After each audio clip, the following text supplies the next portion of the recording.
Hi, my name is Miranda Coley.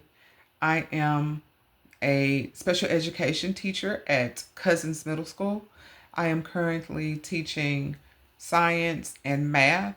I have two co-teach classes with science and a co-teach class of math and a resource class of math.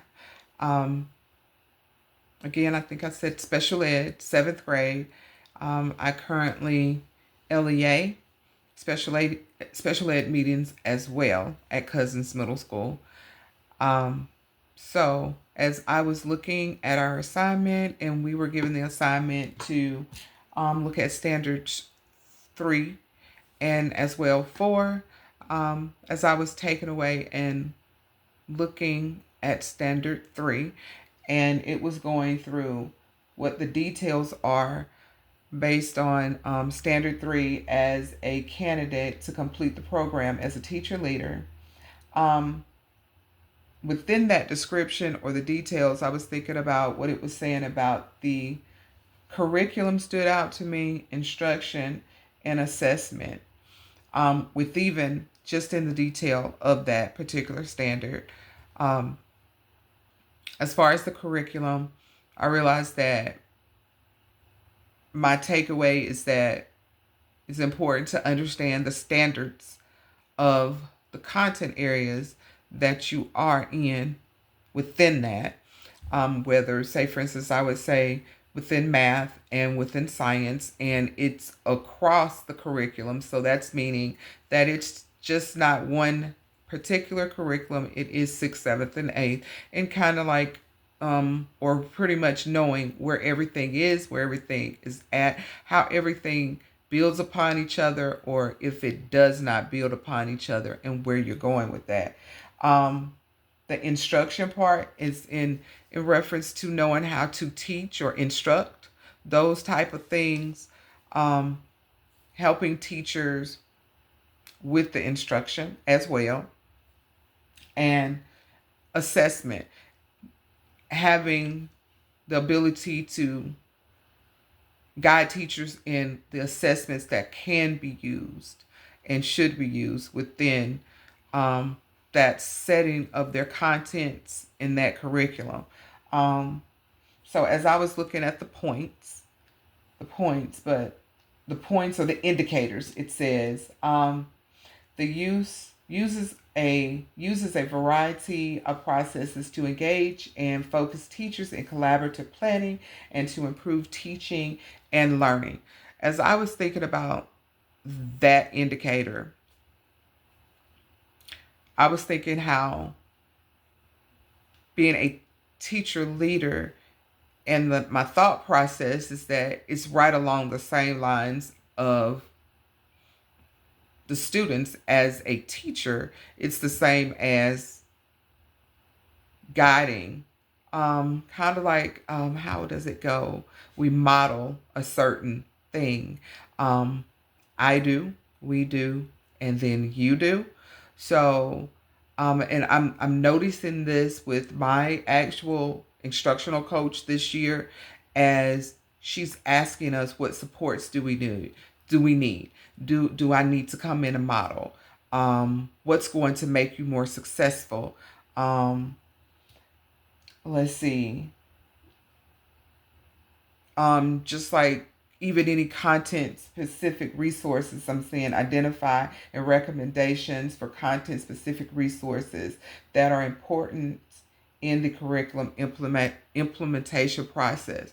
So again, I'm putting this all together, and the thought process for this is that, and for this particular standard, is that as the teacher leader,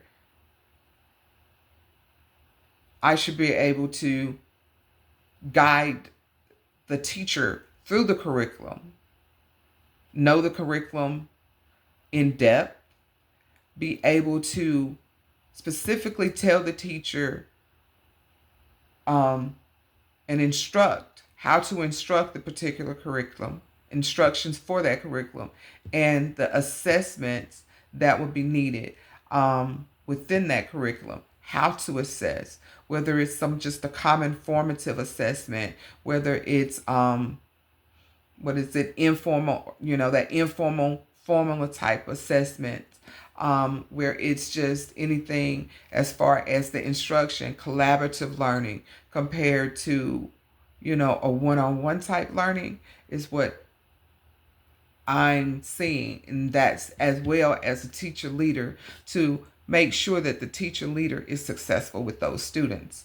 As I was looking at standard 4, and the details of that standard stood out to me. The words that I understood again in this one was to model best practices in the pedagogy and serve as mentors.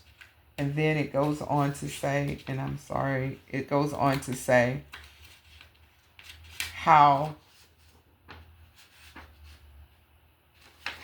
that you coach, you're coaching for the teachers, the other educators.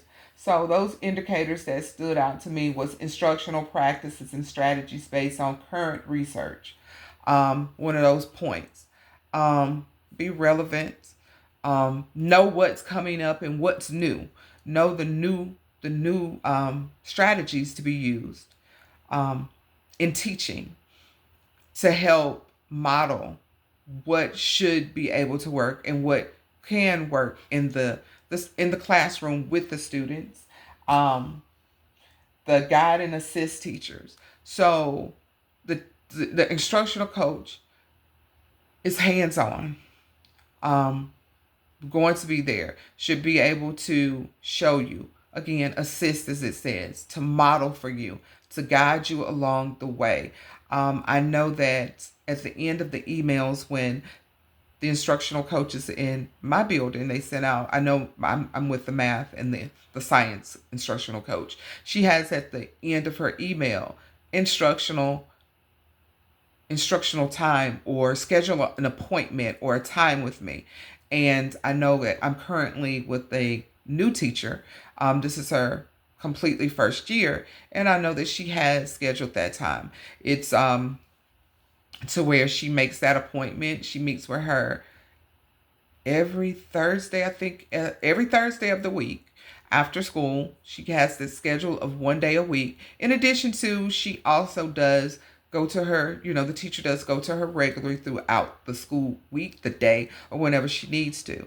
I see that we are required to have different types of professional learnings in which that I'm saying that we're being promoted to be encouraged in ways to instruct the students, to do different models, to be more creative when it comes to teaching the students, to do the research-based strategies that are within teaching now. It's given to us to do those things. I know that we are currently being guided more so with the lesson planning as it states within the standard. What we're teaching the students, why we're teaching the students, are we going to be using any differentiated instructions? What are we going to be, how are we going to support those students that are SWDs, the learners who are going to need extra supports, as well as, again, the modeling and the integration. I know the instructional coach did share that if we need some modeling, she could come in as well and model with us. Say, for instance, if I need to know how to co-teach, she'll come in as well and say, hey, okay, this is how she will help set up a lesson, go through a lesson, how to set that lesson up. She as well goes through that, shows you, or will ask, what can I assist you with within this lesson? Or, hey, let us go through and role play this lesson and show you what a co-teaching model should look like and could look like. How you collaborate during the process of preparing the lesson for a co-teaching setting and the students, as well as the technology that can be used. Because I realize that our school has a lot of students. I know the seventh grade has a lot of students within the co-teaching classroom as well. That we have our numbers of where the class is. It may have 30 students in it.